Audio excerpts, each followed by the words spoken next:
नमस्कार.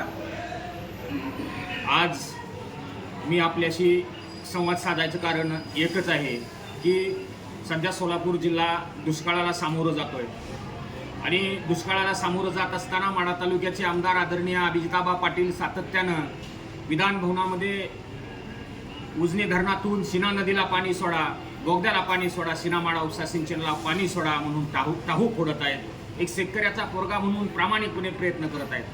तर दुसऱ्या बाजूला आमदार पुत्र असलेले आदरणीय रणजित भैया सुद्धा ताकदीनं शेतकऱ्यांच्या बाजूनं प्रयत्न करत आहेत. परंतु सोलापूर जिल्ह्यातली आणि माढा तालुक्यातली उभी पिकं जळून जात आहेत.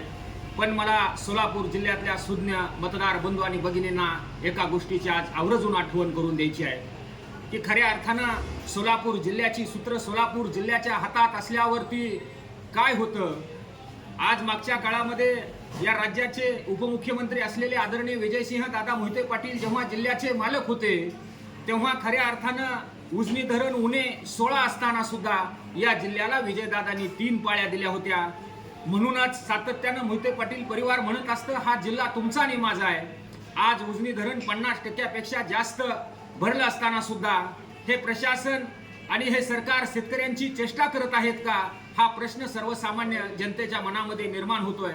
कारण मी गेल्या अनेक वर्षापासून सातत्यानं मिळेल त्या स्टेजवरती सांगत असतो की माझ्या बंधू आणि भगिनींनो, आपल्याला विजयदादांच्या नेतृत्वातला जिल्हा पुन्हा उभा करावा लागेल. त्याचं उत्तर मित्र हो, आज जर विजयदादा किंवा शिवरत्न परिवार जिल्ह्याचा मालक असतं तर पाणी सोडण्यासाठी पुण्याला आणि मुंबईला हेलपाटे घालावे लागले नसते.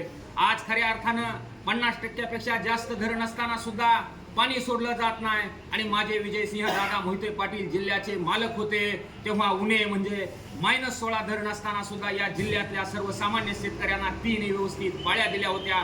हा मित्र हो इतिहास नाही तर हा वस्तुस्थिती आहे. त्याच्यामुळं सोलापूर जिल्ह्यातल्या सर्वसामान्य जनतेला मी हात जोडून विनंती करेन की या सोलापूर जिल्ह्यातला पुढारी जरी सत्तेच्या बाजूने गेला असला तरी भविष्यामध्ये या सोलापूर जिल्ह्यातल्या जवळपास 35 लाख जनतेला आज मी विनंती करेन की आपण खऱ्या अर्थानं पुन्हा एकदा विजयदादांच्या नेतृत्वातला जिल्हा आपल्याला उभा करावा लागणार आहे.